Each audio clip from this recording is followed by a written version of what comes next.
So this past decade has been quite the interesting one. It's when I made my YouTube channel. Then a series of unfortunate events happened and now we're here. So what better way to cap off the decade with a top 10 list of the best games of the decade? But first, some ground rules. I had to have played the game at least 3 hours in order for it to qualify on this list. That means no Minecraft and no Fortnite. I don't play crap. Just about anything else goes. No one entry per franchise, no one entry per year.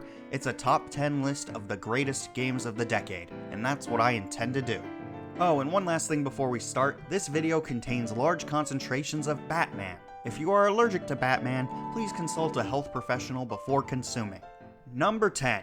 Generally, each Smash Bros. Has been better than the last one, with the exception of 3DS and Wii U, but they were launched so close together that it's whatever. Smash Ultimate is not an exception to this rule, and is the best Smash Bros. To date.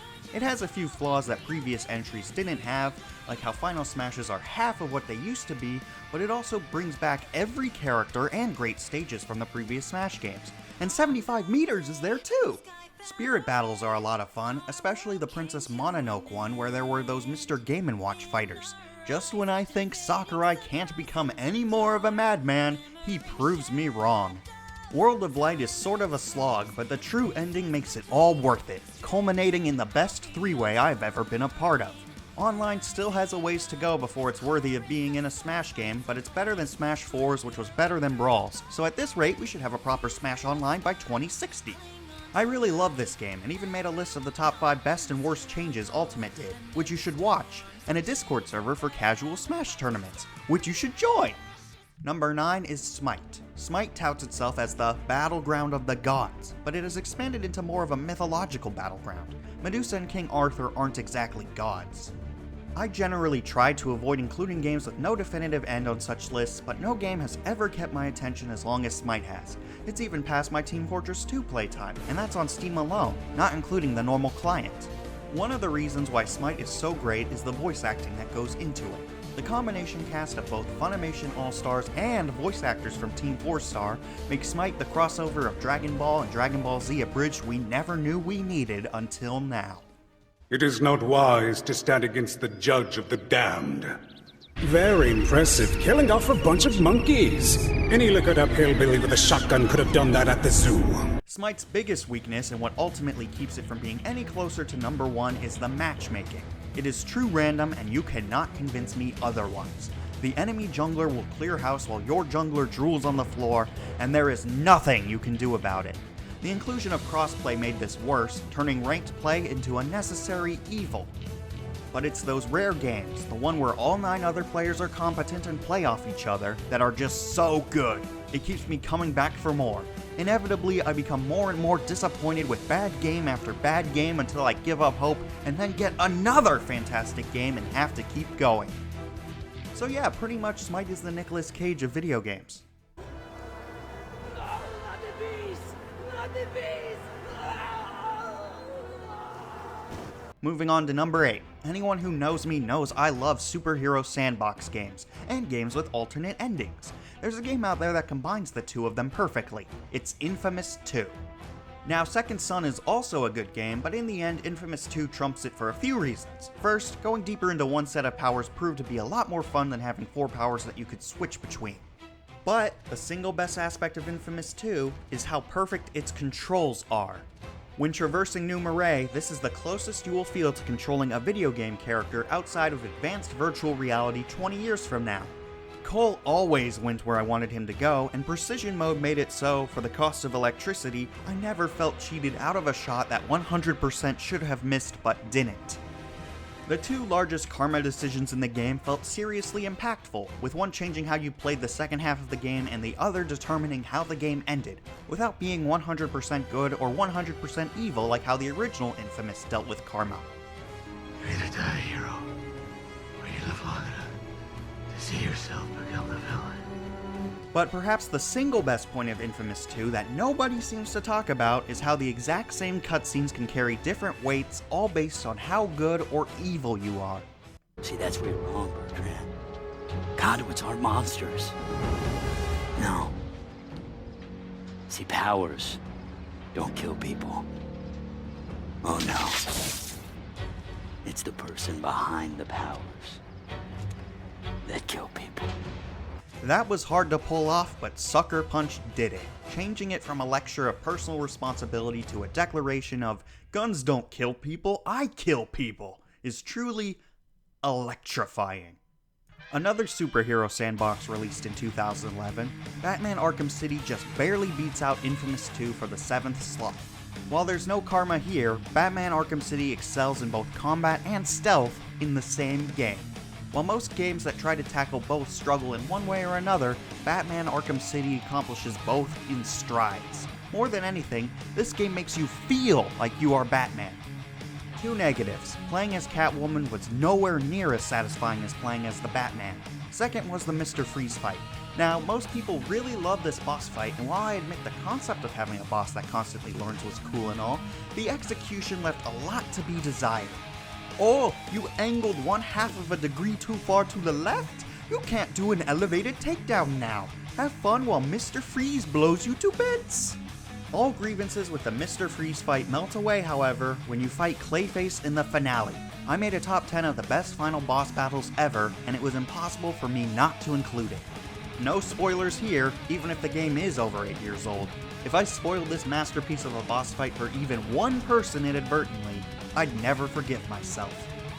Let's start off number 6 with a quick story. When Super Mario Odyssey was announced at the Nintendo Switch reveal, I thought Mario would be taking a more superhero sandbox approach to games. While I was wrong about this, I was still sold. Then I saw this picture showing how Odyssey follows in the footsteps of Super Mario 64 and Super Mario Sunshine, two of my favorite Mario games ever, and I was day one sold. Then I played it, and at first, it was not that good. Moons were either stupidly easy to get or demanded too much precision for the controls given. Then the final boss happened, and I'm going to talk about it, but here's your warning because I'm not a monster. Some men just want to watch the world burn. It wasn't spoiled for me when I got to the ending of the main game, so when I saw Bowser dazed and hatless, I thought to myself, is Cappy thinking what I'm thinking? And then when it happened, I about lost my mind. But the real game begins after the credits roll. Cappy and Mario decide they are just going to collect more moons for the fun of it, and the real quality of the game comes out. Collecting moons is both challenging and meaningful. Even the hardest moons don't feel brazenly unfair. If Sunshine is the king of Mario games and 64 is the queen, then Odyssey fully deserves the title of being the Jack. Sonic Generations is a nostalgia trip, but nostalgia alone does not make a game good. Modern Sonic takes unleashed daytime stages and improves upon them, making quality of life changes such as having the homing attack and air dash be two different buttons. Classic Sonic has slightly different physics, and although I miss being able to roll down hills and ramps, the slightly more restrained movement and further away camera make for tighter platforming and an overall better experience. I said it. Classic Sonic in Sonic Generations controls better than classic Sonic games. In any case, Sonic Generations has some side missions that are questionable, but among the main levels there is not one stinker. The music selection is some of the best found in a Sonic game, in a series that is known for having top-notch music throughout. The game is short. If I recall correctly from that cold November day in 2011 where I beat it, it took 5 hours of game time. But with just how much almost every minute of this game pulls at you, anybody who knows about Sonic the Hedgehog owes it to themselves to play this game. 2011 was one of the best years for gaming ever. Portal 2 is my 2011 Game of the Year, so it stands to reason that Portal 2 would be very close to number 1. And here it is, number 4. Portal 1 was a fun experience, but Portal 2 blows it completely out of the water. It has the same top-notch writing and adds on to the Portal gameplay mechanics with new gimmicks that make perfect sense. My favorite of them all is the conversion gel. Put portals absolutely anywhere. Oh, and that ending! It's the ending that never ends, and by God, it's beautiful. With every entry up until now, I have mentioned at least one thing I didn't like about the game, so I guess some parts of the middle of this game have lighting that makes it a little harder to see than it should be. I'm grasping at straws here, and this complaint is just a minuscule blemish on an absolutely fantastic game. Retro Studios is my single favorite developer. Metroid Prime and Metroid Prime 3 made me believers, but when they moved on to do platformers and to make Donkey Kong Country Returns on their first try, I knew they were and are something special. Donkey Kong Country Returns is an enigma. In one way, it's super easy because the game gives you plenty of lives. At the same time, you will need all of those lives because DKCR is going to whip you into shape. It will demand so much of you, but at the same time never make you feel stupid, and all the while the game enthralls you with its vibrant music and gorgeous backgrounds. With time trials and a plethora of collectibles, the game has tons of replay value. I have heard Tropical Freeze is even better, but I have not yet played much of it, and what I have played of it, the first world, I was not too enthralled, and as such it cannot qualify for my list. But I know that if the rest of the game is even half as good as Donkey Kong Country Returns, I am in for an absolute joyride. The following montage doesn't have major spoilers, because everything here happens in the first hour of the 50-hour adventure. All it takes is one bad day. That's how far the world is from where I am. Just one bad day. Tales of Berseria is a video game. Video games do not need a phenomenal story to be good. Just look at the other entries in this list. But Berseria pulls it off. Even if it's spoiled and you know most of the twists and turns of what is going to happen, you will still get thrown for the occasional loop and feel emotion that few other games have made you feel. Part of the reason why Berseria's story works so well is how its main cast of characters are all great. There's Velvet Crow, who essentially has become an unstoppable force of nature after her one bad day. Eleanor, who had a one bad day of her own and instead used it to motivate her righteousness and makes her the perfect character foil to Velvet. Rokuro and Aizen, one intending to become the greatest swordsman and the other intending to live his best life, respectively. Magilu, a witch who is the wild card, bitches! Then there's Laphicet, an innocent child caught up in the mix and who Velvet keeps around because he reminds her of her brother. The game takes a Guardians of the Galaxy approach, where a ragtag group of outlaws inadvertently become the team that manages to save the world from a utilitarian going too far. He wants to get rid of dogs because they eat resources without contributing to society. Who does that? Could you imagine Thanos doing that? The cast of 6 works because each individual character plays off the other 5 so well. The voice acting in this game is also top-notch, not just for the main 6, but for 99% of the entire cast. You'll know who that 1% is if you play the game, don't worry. Considering how video game voice acting was in the 90s, we have come a long way these past 30 years. Then there is the gameplay. The teammate AI in this game is bad. Really bad. Apparently it has the best teamfight AI in the entire Tales series, and that was enough to convince me to not play the previous entries. Teammates avoid all common sense during fights, using spells that take 20 seconds to heal 2 health. Naturally, I had 2 options. 1. Turn the game off and quit. 2. Turn on my big brain and attempt to control every character at once, swapping seamlessly between them in order to effectively control the entire battleground at once. I did the latter, and it paid off big time. Once you decide to take responsibility for as much as you can learn the enemy's weaknesses and how to utilize combos to keep a damage multiplier up while either pressing or holding combat buttons to do different moves. Yes, holding a button and pressing it repeatedly can yield 2 completely different moves, and once you memorize your set binds, the controller or keyboard becomes an extension of your arms. It becomes a free-flowing combo game that actively rewards a skilled player. Indeed, Tales of Berseria truly is the second greatest game to be released in 2017. Before we get to the best game of the decade, let's go over an honorable mention. Sonic Mania is the best classic-style Sonic game. It plays like Sonic 3 if Sonic 3 were made by passionate fans who grew up with Sonic games, and that's because it is made by passionate fans. As opposed to Sonic Forces, which plays like Sonic Generations if it were coded by interns, but that's beside the point.